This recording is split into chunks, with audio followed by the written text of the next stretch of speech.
Mais um podcast do Oi? Zé Podcast. Nós estamos aqui, eu estou fazendo a abertura, que com muita alegria eu vou entrevistar um amigo, um jornalista, um cara muito querido, que é o Carlos Raton. Ele é diretor de um jornal, que é o Diário do Litoral, foi do sistema Tribuna de Comunicação durante muito tempo, esteve na prefeitura de Guarujá, conhece Baixada como ninguém e é sempre um sujeito muito correto, muito ético. Eu gosto muito de falar com ele. E nós vamos ter uma conversa boa hoje sobre preservação do patrimônio histórico e principalmente o uso responsável do dinheiro público. É porque o negócio é sério. Vocês vão entender por que nós vamos bater esse papo com ele. Você está vendo o podcast, nós vamos produzir esse conteúdo e você, na hora que quiser, aonde você estiver, você vai ter acesso. Isso que é o bacana do podcast. Vou virar aqui para olhar para ele, cumprimentá-lo e vamos começar, tá bom? Fique conosco, participe. Depois você vai estar o nosso link aí embaixo, você dá o like. Ou se não gostar, você disse que não gostou, é difícil, mas você pode também ser aquele cara que não gostei, tem que ter isso. Você diz e faça o seu comentário, que a gente vai sempre aperfeiçoando o que a gente faz, tá bom? Muito obrigado. Carlos Raton, prazer em falar com você, prazer te ver na telinha aqui. Como é que você está? Tudo bem com você? Tudo bem, Zé? Muito obrigado por deixar eu participar desse importante veículo, né? Eu sou só um simples repórter. Obrigado por tudo aquilo que você falou. Mas eu gosto de me chamar um simples repórter, sempre estarrecido com as coisas que acontecem. Aliás, ele falou simples repórter. Você sabe que uma das missões mais bacanas do jornalista é ser repórter. E nem todo jornalista é repórter. São poucos que são repórteres. Porque o repórter, ele sente o cheiro da notícia. Ele vai onde a notícia está. O jornalista pode estar lá na redação escrevendo e alguém tem que dizer para ele, olha, a notícia está ali. Aí você sai de carro correndo, vai até lá e tal. E o Raton faz isso. Eu vi uma matéria que ele fez com o Bibiano, que é meu querido, chama Sidney Bibiano, meu companheiro, inclusive, de partido político, meu amigo, e possivelmente vai ser o nosso candidato a vice-prefeito no Guarujá. Mas isso é outro papo para outro momento. A conversa aqui não é essa, mas eu estou dizendo, agora ele fez uma matéria bacana, com imagens espetaculares, sobre o Teatro Coliseu de Santos, que é uma nhaca. O teatro é lindo, maravilhoso, tem mais de 100 anos, os caras estão fazendo uma reforma, tem mais de 20, 30 anos, não sei quantos anos, já fizeram 21 aditivos contratuais, o negócio não vai para frente. Por isso, o papo de hoje é sobre o patrimônio, a preservação do patrimônio histórico, cultural, bens imateriais, e também com resultados materiais, mas principalmente o uso responsável do dinheiro público. Raton, os caras perderam o senso, né, nessa coisa. São 21 aditivos. O Coliseu é um negócio que você está bem de perto, né, Raton? 21 aditivos, dois ex-prefeitos como réus, um secretário atual também, pedido de devolução do Ministério Público de quase 129 milhões, e a obra continua lá. Triste pra caramba, dinheiro público jogado praticamente no ralo. As imagens e a reportagem você vai ver por fora e por dentro do Coliseu, você vai chorar de ver. Ainda a situação, depois de tanto aditamento, você é engenheiro, sabe disso, e os prefeitos acusados são os dois engenheiros. Então você vai ter noção do negócio. Aí você vai ver por dentro a situação. O Ministério Público está em cima, está pedindo a devolução. Entrevistei o promotor, entrevistei o advogado de defesa deles e mostrei a realidade do Coliseu e os santistas botando dinheiro naquela obra que não acaba nunca. Eu estava dizendo que o repórter nasce feito, eu estava dizendo isso. Eu também sou jornalista e tive esse ofício de repórter do rádio durante algum tempo. E é uma paixão nossa, né? E eu estava conversando outro dia com o Regalado e com o Raton na redação do jornal. Aliás, a gente está fazendo um podcast que o Raton faz, muito bem feitinho, lá no Diário do Litoral. E aí ele me contou a história. A gente estava aqui, um dia a gente olhou, pô, o negócio ali trocou de cor. Aí ele percebeu, trocou de cor, o que é isso? Né? E foram para cima, porque aí ele percebe, a notícia está onde você menos espera, né, Raton? É uma loucura isso. Exatamente. E o Fantasmas do Coliseu, que é o nome do quinto diário de um repórter que eu fiz, chama-se Fantasmas do Coliseu, começa justamente assim mesmo que você falou. Eu e o colega Nilson Regalado, que, aliás, parceiro, um grande repórter, nós conversando e o vídeo começa assim, nós olhando para o Coliseu, falando, tem alguma coisa errada, porque essa cor está estranha. E assim surgiu, levantamos o processo e aí descobrimos a situação dramática do Coliseu. Pois é.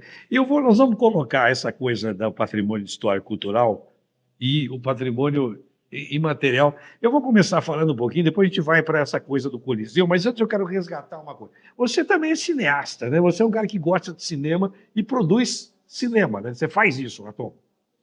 Como é que é essa arte aí? Exatamente.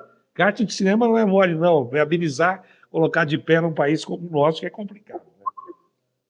Exatamente. Eu fiz dois curtas-metragens ficcionais, mas entrei de cabeça no documentário, né, que é uma paixão que junta o jornalismo, um pouco do jornalismo, meus 30 anos quase como repórter, e com o cinema. Só com uma visão de cinema e não uma visão de repórter. Né? Eu conto uma história. Então, eu fiz vários documentários, várias reportagens. O Diário do Repórter é o quinto, mas eu tenho o Colchão de Pedra, que fala sobre a questão das pessoas em situação de rua em Santos. Foi o Né? primeiro, Eu foi sou o o primeiro. primeiro das pessoas. Esse foi O o primeiro. primeiro, O né? segundo foi Nossa Louca Resistência, o segundo, que fala sobre a ocupação de um prédio do Anchieta, antigo Anchieta, que você conhece bem, né? Como era antigamente na ditadura militar, as pessoas iam para lá tidas como loucas, né? Enfim, algumas, e sofriam na pele, tinham torturas, enfim. Eu conto a história dessa ocupação que hoje tem 100 famílias morando lá, muitas crianças. Então, esses dois documentários. E tem o Diário do Repórter, que eu falei sobre lama e caos, sobre a questão da dragagem do Porto de Santos está acabando com a pesca artesanal, e o Bibiano, aí, seu companheiro, Sim. participou, o Bibiano sabe dessa realidade, enfim. E esse último agora sobre o Teatro Coliseu. Você sabe, Raton, tem coisas interessantes. Eu cheguei em Santos em 86, mais ou menos. Eu chego em Santos, tinha uma campanha eleitoral para o município. Eu me lembro que a Thelma de Souza era candidata, ganhou a eleição por 800 e poucos votos, se não me falha a memória, foi uma quantidade de votos assim pequena para o tamanho de uma cidade como Santos, e complexa, né? Porque tinha a Zona Noroeste, Ponta da Praia, o centro da cidade, enfim. E eu me lembro bem que uma das coisas que eu achei interessante quando a Thelma conversou, quando eu conversei com a Thelma, convidei, não conhecia a Thelma, convidei que ela viesse no estúdio da Rádio Atlântica, que era a nossa emissora, e ela me falou que ia acabar com esse manicômio do Anchieta. E eu fui com aquela dela de casa. Pô, mas saúde pública, e saúde pública na área mental. É importante, porque os caras davam um choque lá. Você viu isso de perto, você filmou isso. Davam um choque, batiam, isso foi uma loucura, né? Isso Santos teve até. Acho que ela acabou com isso assim que assumiu, né? É isso, Raton? Exatamente. Ela cumpriu a promessa, ela interviu no Anchieta e tornou aquilo um exemplo no Brasil, né? De como tratar as pessoas com problemas, né, psicológicos, psiquiátricos, de forma humana. Né? E isso ela fez com muita maestria, foi referência no Brasil. E hoje, o prédio onde as pessoas sofreram tanto, hoje abriga 100 famílias e muitas crianças. Olha que legal. É a história que vai se renovando, vai se refazendo. A gente conta isso porque eu vivi um pedacinho disso. Eu tinha acabado de aportar do Porto de Santos, tinha acabado de chegar, olho para o entorno, falando, não, vou conhecer essa mulher.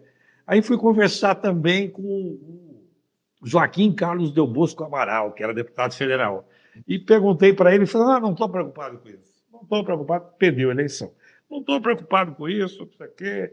E você lembra dele, né? Uma figura muito vaidosa, não sei onde é que anda o Del Bosco. Mas vamos lá. O tempo passou, você cuidou dos pescadores. Como é que foi também? Queria que você contasse um pouco isso, porque o pescador, quer dizer, o homem que mexe com a pesca, com o artesanato da região, é um sofrido também, né, Raton? É um sujeito que muitas vezes é desprezado, colocado de lado, ou então, quando tem festinha, querem trazer, agora vamos trazer o pescador para mostrar como se fosse como é que é isso? Uma novidade, né? Não tem novidade nenhuma. Como é que vai fazer esse filme? Depois nós vamos chegar no Coliseu. Zé, esse filme surgiu de um levantamento feito por próprios pescadores e mostra a realidade do que a dragagem de Santos está fazendo contra essa categoria de suma importância no Brasil. O Estado de São Paulo comporta a maior parte aliás, a Baixada Santista comporta praticamente 80% dos pescadores artesanais do Estado de São Paulo. Bibiano é um deles, né? E o Bibiano é uma liderança. E nesse filme eu mostro o que a dragagem do Porto está fazendo, está acabando com a subsistência desses pescadores, está fazendo com que eles tenham doença de pele, está afastando o pescado cada vez mais longe da costa, está destruindo as ferramentas deles de trabalho, barcos, redes, enfim, e simplesmente estão se dando as costas para esse pessoal. Né? São milhares de famílias que dependem da pesca e que está sendo prejudicado. Chama-se Lantaus. Você deu um dado aí importantíssimo. 80% dos pescadores artesanais são da Baixada Santista. Isso em termos de estado de São Paulo. Exatamente, exatamente. Considerável. Não é pouca coisa, não. Agora vamos para o Coliseu. Vamos mergulhar nisso aqui. O Coliseu nos dá a chance. Você tem sido um repórter, editor, um jornalista preocupado com a informação séria, vai buscar a informação. Esse uso responsável do dinheiro público. Lá no Guarujá, eu pedi o impeachment num certo momento, porque a pauta não é Guarujá, a pauta é Coliseu, mas a gente ficou muito chocado com aquele desvio, da acusação do desvio de dinheiro público da área da saúde. Em plena pandemia, a gente pediu o impeachment. Em Santos, o que acontece? Coliseu, passa a gestão, passaram 2 prefeitos engenheiros, você citou aí. Um é o Papinha, outro foi o Beto, né? Os 2 engenheiros. Não, tem mais um. O Fifi também é engenheiro, se eu não me engano. O Fifi, né? Que é secretário. Hoje ele é responsável pela Companhia de Engenharia de Tráfego de Santos. Ele foi vice do Papa, né? Se eu não me engano. E ele também é engenheiro. Também é engenheiro. Agora, veja, o que acontece que a cidade não... O que acontece? Isso seria motivo para um estardalhaço necessário. Câmara de Vereadores, a sociedade civil, a OAB de Santos, a Associação de Engenheiros e Arquitetos de Santos. O que acontece? Há um silêncio, né, em relação... É um silêncio, como é que é aquela frase que o poeta cunhou, e é muito importante, um silêncio ensurdecedor. Você acha isso, Exatamente. Raton?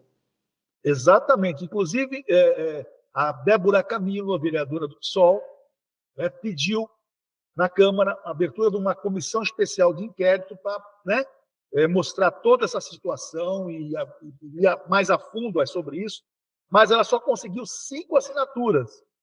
Tá? Isso tudo está no meu vídeo, está na minha reportagem, chama-se Fantasmas do Coliseu. Inclusive o promotor que fez a ação, o doutor Carmelo, competentíssimo, né? E aí ela precisa de 7 assinaturas, só conseguiu até agora 5.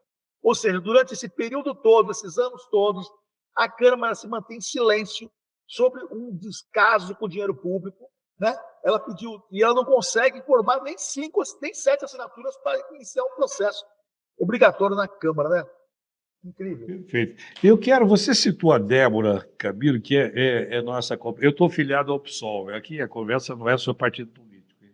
Mas como ele citou a Débora é uma vereadora, vai ser candidata, vai se reeleger vereadora, ter feito um ótimo, excepcional trabalho, e ela teve a sensibilidade de pegar todas essas documentações e pedir uma comissão especial, chama Comissão Especial de Inquérito, é isso, né? Uma CPI, CPI. Uma CEI, na verdade, Comissão Especial de Inquérito. Está faltando quantos votos para aprovar isso? Parece meia dúzia agora. 2. 2. Senhores vereadores de Santos, pelo amor de Deus, né? Pelo amor de Deus, isso é de interesse público. São quantos anos já essa obra, Raton?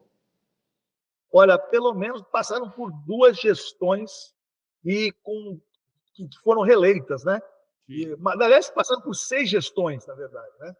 Todas reeleitas. Então, Beto Mansur, Papa e Paulo Alexandre Barbosa, né?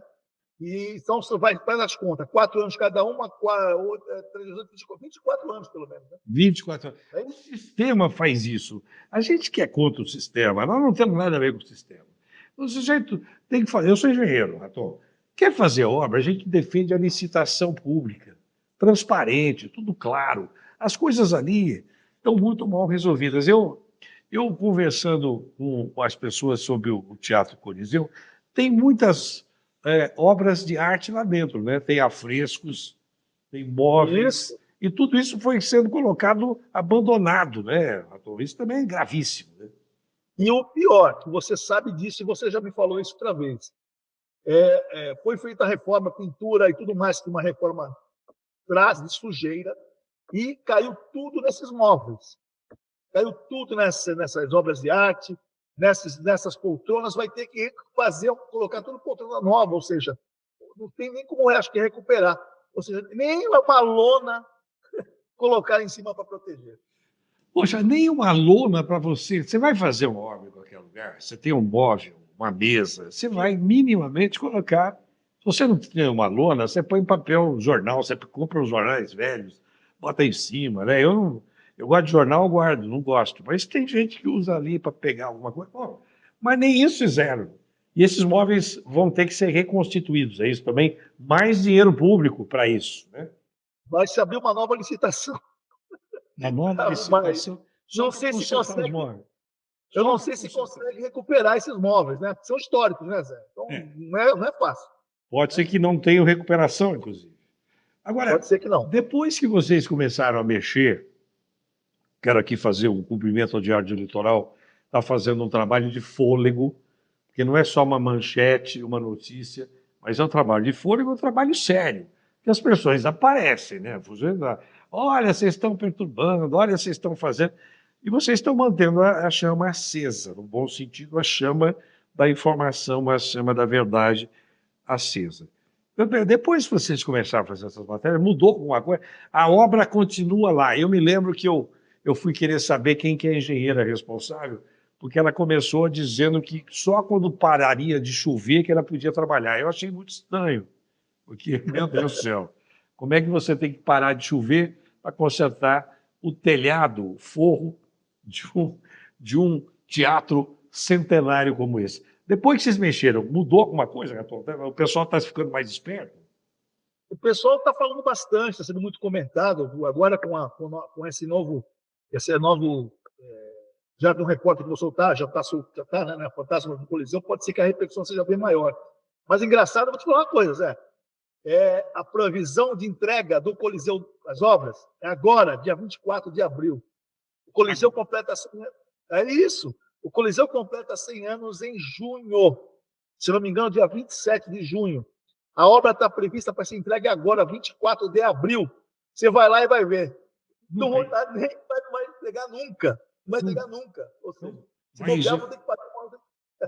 Vai gerar um novo aditivo contratual, um novo prazo, Meu Deus do céu. Provavelmente. Loucura completa. E vocês dizem, o Teatro Coliseu foi construído há mais de 100 anos, vai completar 100 anos agora, e é uma obra de arte histórica e cultural de relevância que não é só de Santos e da Baixada, é patrimônio do Estado de São Paulo, é patrimônio do país. Outros teatros são valorizados. Eu me lembro lá o Teatro de Manaus, né? Tantos outros teatros. Samuel, por ali, pelo Teatro Coliseu, passaram artistas de renome internacional, porque eles vinham de navio, lembra? Década de, né? Há 100 anos atrás, imagina, chegavam de navio, era obrigatório se apresentar no Coliseu. Grandes artistas, né? E olha só o patrimônio que o Santos tem, e desse jeito, né? Desse jeito. O artista tinha que passar pelo Coliseu de Santos, porque ele ia meio que certificar a sua história. Né? Exatamente. Depois ia para São Paulo. Porque o porto é aqui, né? Desciam de navio, se apresentavam, depois iam para o Rio e depois para São Paulo. Não é verdade? Era uma época mais romântica da história do Brasil, né? O Brasil vivia momentos incríveis, né? O Porto bombando, o maior porto do país, da América Latina, bombando. E tudo isso se perdeu. Você falou há pouco de representatividade política. Onde é que estão os nossos deputados estaduais se é que eu posso chamá-los de nossos deputados, não são meus, mas de qualquer maneira a Baixada diz assim, são da Baixada. E os deputados federais, onde estão? Também é um sono coletivo. Olhando, fazendo um trocadilho com o Coliseu, olhando de camarote. Não fazem exatamente nada. Nada. Não se manifestam, não falam nada. É uma coisa assim impressionante. E muitos querem ser prefeitos e prefeitas, né? Incrível isso. Incrível isso. Sim. Bom, agora eu te pergunto, a questão do uso do dinheiro público. A questão do dinheiro público. Você, na sua longa carreira, não é tão longa assim que você é jovem, sou mais velho que você, tá? Mas ao longo da sua carreira, essa coisa do uso do dinheiro público na Baixada Santista, você fazendo uma análise mais ampla, saindo um pouquinho do Coliseu, colocando isso numa perspectiva da nossa região. Nós temos são 9 cidades da região metropolitana, é muita gente, acho que dá mais de 2 milhões de habitantes, fora a temporada, né? Você tem esse número, inclusive. Tá? O que acontece na Baixada como um todo? É o sol que queima os neurônios? O que é? Porque é tão bonito e tem muito sol. Será que é isso? Não? É pouca vergonha mesmo, Zé. É pouca vergonha. Eu vou te dar um exemplo bem prático, das últimas matérias que eu fiz, e você deve ter lido. A questão da reforma da Câmara de Santos, do plenário da Câmara de Santos. Você tem uma ideia? Eu consegui uma lista do valor que você gasta com móveis. Móveis. Uma mesa vai custar R$ 159 mil. Peraí, uma mesa? Uma mesa. Não, aliás, uma mesa. R$ 159 mil. Isso. O púlpito, sabe o púlpito? Que é um caixote de madeira, vamos dizer assim, né? Para a pessoa entender onde o vereador parlamenta, onde ele fala, né? Aquele caixote. São 2 que eles compraram. Cada um vai custar R$ 35 mil. O púlpito da onde o vereador pede para falar, ele se levanta da sua bancada e vai para lá. São 2 púlpitos, um reserva do outro, possivelmente. R$ 35 mil cada um. Isso. E aí vai. A parte, o tablado que chama, né?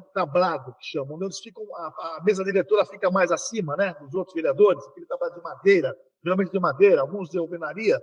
Você que é engenheiro, vai custar 650 mil. 600? Um tablado 600, vocês estão vindo aí. Vocês estão vendo? Ó, aí é o jornalista, o repórter, que vem, apresenta isso. E, para escárnio geral, nós não temos uma Câmara de Vereadores que abra uma comissão para investigar isso. Não aconteceu na época do teatro, da reforma do plenário, também não fizeram nada. Não. E agora o Ministério Público viu minha reportagem, está no Diário Litoral, várias reportagens, né? E o Ministério Público já está investigando. Então, assim, a obra toda, uma obra que não, segundo o próprio vereador, o Furtado, fez um vídeo antes de começar a obra, e você vê o plenário da Câmara perfeito, maravilhoso, lindo, não precisava de reforma nenhuma. Ele mandou esse vídeo também para o Ministério Público, para mostrar visualmente como era e como é. E aí, vão se gastar ali R$ 3.107 mil. R$ 3.107 mil. Desse valor, metade é para comprar móveis. Então, assim, cara... Há um cheiro... A coisa precisa parecer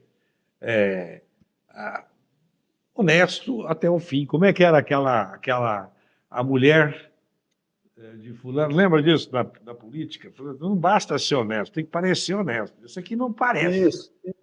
Não parece, é uma coisa estranha. Agora, eu estou falando com um cara, olha, Raton, vou fazer um elogio a você, eu não sou puxa-saco, não, vocês me conhecem, no podcast você me conhece também, mas o jornalista, está aqui, que eu estou conversando, que eu estou tendo a alegria de conversar, ele cunhou expressões que ficaram na história. Quer ver uma expressão que ele cunhou, que é importante vocês saberem? É um cara que defende a questão ambiental faz muito tempo. Dragagem, vocês viram, a dragagem do Porto, mal realizada, não que a dragagem não seja necessária. Nós temos que entrar com navios de calado maiores, tal, mas jogar em qualquer lugar não pode. Assorear regiões não pode. Está aí a Praia do Góis sofrendo, você tem uma porção de coisas acontecendo, nós precisamos estar atentos. Mas tem uma coisa, que ele falou isso aqui, né? Ele falou do pescador que perde a sua possibilidade de ter o seu ganha-pão, o seu sustento, que atrapalhou a vida do pescador artesanal demais. Isso que o Sidney, meu companheiro de PSOL, olha, já ia falar do outro partido, é de PSOL. Eu presidi o PDT durante um tempo, da Baixada, lá no Guarujá, mas eu estou com muito orgulho e com muita alegria do PSOL. O Sidney Bibiano faz essa matéria e apresenta isso. E a questão do pescador está muito ligada à questão ambiental. Quer ver um exemplo? Esse cara, com quem eu estou conversando, num certo momento, solta uma expressão que já virou texto da jurisprudência, está virando texto na história da região, está virando texto na memória do cidadão. Ele com a expressão navio-bomba. Eu quero que ele explique essa história aqui. O que é o navio-bomba, né? Qual o significado disso? Que é uma loucura, que a gente precisa gás. Do mesmo jeito que tem que fazer a dragagem, tem que fazer. Mas a gente vai colocar o gás, que quem quer fazer a comercialização disso é um sujeito que eu combato muito, mas não ele, a empresa dele, ele é dono da Rumo Logística, ele é dono da Raíssen e ele é dono da Congás. Ele quer gás. É o senhor Rumo Exometo lá de Piracicaba, um mega empresário, aparece em tudo que é lugar, quer mandar na economia do Brasil, e eu venho fazendo críticas fortes a isso. Por trás desse negócio está a Congás. Conte melhor essa história do navio-bomba, Raton, por favor. Então, a processo há muito tempo atrás, na possibilidade de implantação em Santos, no Porto de Santos, um terminal de gás, né? Como você falou, gás feito de petróleo, né? E ia começar a atracar, esse terminal ia permitir a atracação de navios imensos, grandes, como imagina um tanque imenso de gás. E os ambientalistas, na época, lá atrás, me alertaram com um repórter, falaram, Tom, precisa ver isso. Bom, enfim, eu comecei a levantar a questão, agora já está implantado o terminal, os navios vão começar a atracar, a pesca atracou já um em Santos, e o terminal fica muito perto, você conhece bem aqui, Zé Manuel, é um canal, e a distância é mais ou menos 700 metros, 800 mil quilômetros. Esses navios vão atracar muito próximos de comunidades aqui de Santos, na região, né? E a possibilidade de acontecer um acidente gravíssimo, explodir, é muito grande. Isso alertaram os especialistas, os ambientalistas, inclusive estão brigando por isso na Justiça, na Lesp, em São Paulo. Agora vai ter, dia 15, vai ter uma audiência pública em Santos para falar. E aí, na conversa com eles, um deles começaram a falar, isso pode explodir, isso pode explodir. Eu falei, eu tenho que mostrar isso para o meu leitor, para a minha leitora, mostrar isso de maneira mais fácil, para ele entender a gravidade. Seriam, por exemplo, navios bombas, é o cara, exatamente navio bomba. É um navio bomba. E aí, eu, para tentar explicar isso com clareza, eu tive que colocar essa expressão na matéria. E pegou, de uma certa forma, numa região, no estado, no Brasil, que hoje você abre um convite da Câmara, como eu te falei, dia 15 vai ter uma audiência, e assim, audiência para discussão do navios bombas em Santos.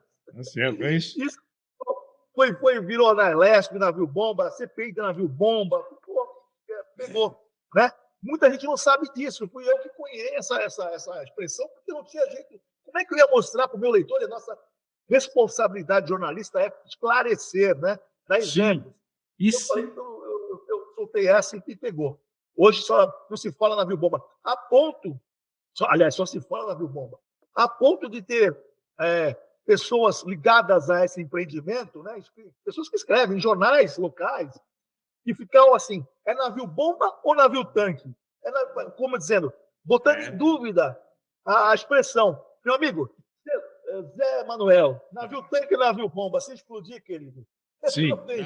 Eles vão tentando, eles querem fazer o incinerador ali na Pessaguera, onde a Terracom tem um aterro sanitário, que eles dizem que não dá mais espaço, eles chamam aquilo de utilização de energia a partir do incinerador. Eles são espertos, eles vão usando nomenclaturas. Agora, o jornalista sintetiza isso, como você fez, e a palavra, ela veste o pensamento e o sentimento com precisão. Navio bomba. Porque no mundo inteiro, esse gás é colocado offshore, lá longe. Isso, não dentro da cidade. Nos Estados Unidos não permite, a lei americana não permite navios a menos de 7 quilômetros de distância, milhas náuticas. Não permite, não adianta. É lá longe. Aqui vão fazer entre duas margens. Né? E foi esse cara, viu? Aqui, ó. Esse cara que eu tenho o prazer de chamar de amigo, porque a gente está criando uma relação de amizade tardia, né? Já estou velho, mas eu estou conhecendo o Raton. Cada vez que eu vou conhecendo, a gente vai se aproximando pelas ideias, pelos ideais, pelos sonhos. Eu não estou puxando saco, é verdade isso. Raton, nós estamos no encerramento. Eu gosto de fazer o podcast de meia hora, porque fica aquele gostinho de eu quero mais. Né? Você, tendo um tempo, que você é um cara super ocupado, tendo um tempo, volte com a gente aqui para a gente conversar. Eu sei que ele tem uma vasta experiência na imprensa escrita e agora também no cinema, com esses curtas-metragens. E em breve, quem sabe, uma coisa mais ampla. É só uma questão de financiamento, porque não é fácil tudo isso. E tem feito um podcast no jornal. Eu fui lá, participei do podcast de vocês. Agradeço muito. Microfone à sua disposição para o encerramento. Foi um prazer, uma honra ter você aqui, Raton.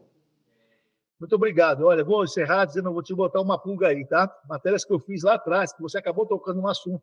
A questão da incineração de lixo. Zé Manuel, estão querendo fazer essa incineradora muito próximo daquela cava. Na Sabesp. Pode acabar na água. Imensa, né? Imensa. Aquela na verdade, rocha, aquela cava. Como é que chama? Fugiu agora aqui a palavra. É pedreira lá, está a 1.000 metros de distância. A cava no Jurubatuba Mirim, Não. Aquela... Você fala da cava submersa. Você fala da cava submersa. Isso, que queriam fazer ali uma grande reservatório de água, né? Para abastecer Guarujá e região. Você imagina a poluição que não vai cair nessa cava e que vai pegar na água e que vai ser distribuída para toda a Vicente Carvalho. Isso é muito preocupante. Eu já fiz matéria sobre isso. Tá certo. Vamos lá, vamos conversar sobre isso. É gravíssimo, porque o incinerador fica mais ou menos a 1.000 metros do que seria o local de armazenamento dessa água, que eles querem aproveitar uma área que foi pedreira e fez uma cava e é nesse lugar que eles querem. Raton, um abração a você. Volte outras vezes aqui. Prazer, uma honra estar com você. Um abraço, muito obrigado. Obrigado, uma honra é minha. Um abração. E você que está com a gente, olha, tá aí o link, dê um like, faça um comentário, a gente quer melhorar isso aqui e sempre prestando um serviço com qualidade e com a boa vontade que todos nós temos de oferecer informações sérias, confiáveis e necessárias. Forte abraço a vocês.